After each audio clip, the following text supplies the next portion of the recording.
but there was some darkness at the club too. And rarely do I perform and I'm caught off guard. Rarely does where I'm speechless almost and I don't know what to do. By a heckler. By a heckler. So first show, Saturday night, it's going pretty good. And all of a sudden I feel a presence on stage. And I look over and there's a white woman on stage and she hands me a phone. Okay? So she goes, someone's calling you. That's what she says. Number one, I think she works for the club. Yeah. And number two, Kalila didn't come with me. She was going to come later. She was in Portland with me. She was going to come later, right? So the first thought is, oh my God, Kalila, you know? Oh, I didn't know. She had already been at the club, but I was on stage when she arrived. Yeah. So my first thought is, what the fuck? Something happened at the hotel, you know? So I pick it up and go, hello, hello? And it doesn't work, the phone. And then I look down on it, and it's not even a phone that anyone would use. It's like an 80s gigantic phone that the rich people would have in their car. It's like a Zach from Saved by the Bell. Big phone. ones. A huge Yeah. one. Okay. Which makes me feel even more retarded. Because you like, picked it up. I picked it up and I tried to use it. You know what I mean? Yeah. Which makes me feel. Yeah. And then she says, no, it's the 80s. They're calling to get your act back. Their act back. Yeah. Like my act was Yeah. from the 80s or something. Which, It makes no sense in the. I mean, but being sensitive, I'm thinking this is Portland. Ron Funches is from here. You know, maybe this is like, so maybe I'm like the Mort Saul of, you know what I mean? Portland. So I go, what? She goes, no, I mean, isn't it funny? That's what she said. Oh, God. Jesus. So I give her the phone back and I go, leave. And then I didn't, and the room was sold out. I couldn't continue. You couldn't continue because you were frightened that something had happened. You already had it in your head that something had happened to me or your parents. Yeah. So you were in shock. That's why you didn't have a good retort.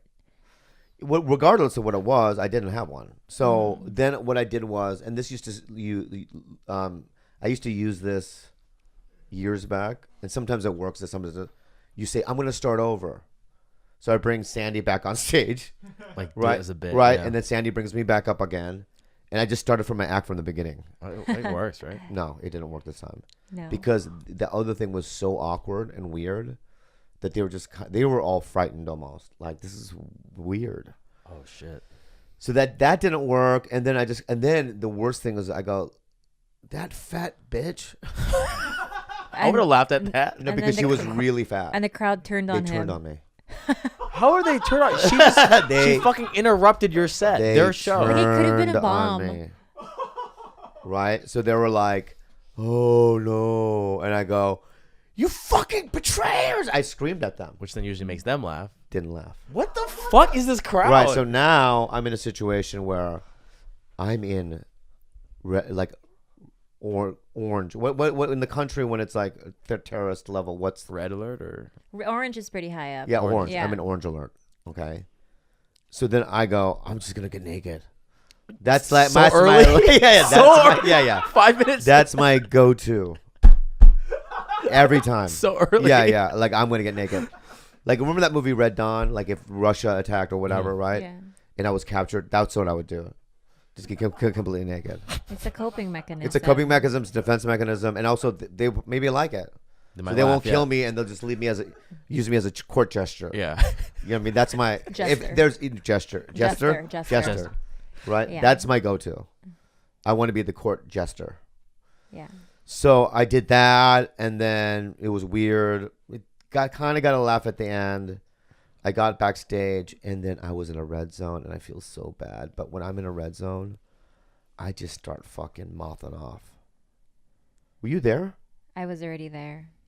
Yeah, and then I get the manager, and then I say all kinds of stuff like, I'm never going to play her again. I'm going to call Mark the owner. I mean, all kinds of stuff, which to them is the worst thing that anyone can say. They just start panicking, which I'm not going to do any of that really in real life. But Do you think then that there should always be someone on guard watching the show who takes care of a heckler who walks up on stage, because to me as a Security? performer, yeah, just, and not even security, but someone who can delegate a room a little bit better. When you see a woman walk on stage with a contraption, that to me is that I would be on the Dangerous, defense, yeah.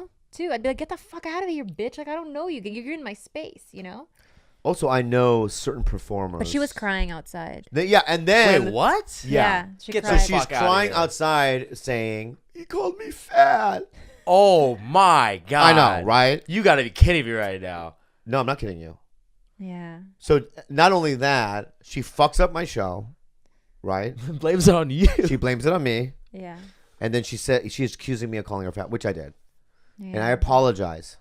Yeah, but she I'm got up. sorry for calling you fat, but let me tell you something. If you didn't come up on stage, I wouldn't even know who you were, and I would never called you fat. Good lesson learned for her, though. You can't heckle like that on a show. This isn't an interactive experience, It's bitch. not only that, and this stand-up is the only live entertainment like show, right, where they just stuff like that happens and no one gives a shit. Like if that happened, if you're watching Wicked on Broadway, the Green Witch is on stage singing a little tune. I don't know what it is. I No don't know. one mourns the Yeah, wicked. that right. I know. And then course some you know it. fat redheaded chick from Portland walks up with a fucking phone. What do you think that would happen? What She would would happen? get tackled and dragged by. Yes, and that's what I Security. wanted, but that didn't happen. Clubs don't do that. They don't do that. In fact, they don't. No one gets in trouble. She didn't get in trouble. Like if somebody walked out on Wicked and Broadway, Oh, they would get arrested. probably at cops, honestly. Oh, yeah. honestly, right? Yeah. But that didn't happen. That's also too far. I'm fine. Okay, but my concern is that I always yell because someone like Brian Regan, who is probably one of the best comics in the country, and I know the guy, he doesn't like dealing with audience in that way. He does his act. If people yell it out, he doesn't, especially in the early days, never really acknowledged it. He just kept going. And that's what it's supposed to be. Because of all these B rooms. See, what happened in the 90s was comedy became it was a boom in the early 90s, late 80s, early 90s. You could turn on the TV. Well, first of all, in the 80s, it became such a thing that every town had 5 or 6 comedy clubs. You could make millions of dollars. Damn. But what that did was it made, your next door neighbor want to do it. So then you had a bunch of people that shouldn't be doing it in the fucking first place, doing it. And then all of a sudden, in the 90s, it died. But because you had such bad comics doing it, the audiences, right, they didn't know how to behave. So when a B room is really awful for... What's a B room? Explain to everyone what a B room is. B rooms aren't bad. I've done them before. I used to do them all the time. But basically, they're clubs that have more road comics. So a road comic is somebody that really has never been on TV. They just kind of do the road from gig to gig. And their jokes are generally about airplanes, driving, things that are like more Meat and potatoes. meat and potatoes, observational. But a lot of them also are very dirty, and they also like riffing with the crowd. They go in and, it's combative sometimes. Some of them have catchphrases like Shucky Ducky. You know who that is? What's that? There was a comic named Shucky Ducky, road comic, and he would tell a joke, and in between the jokes, he would go, Shucky Ducky, quack, quack, right?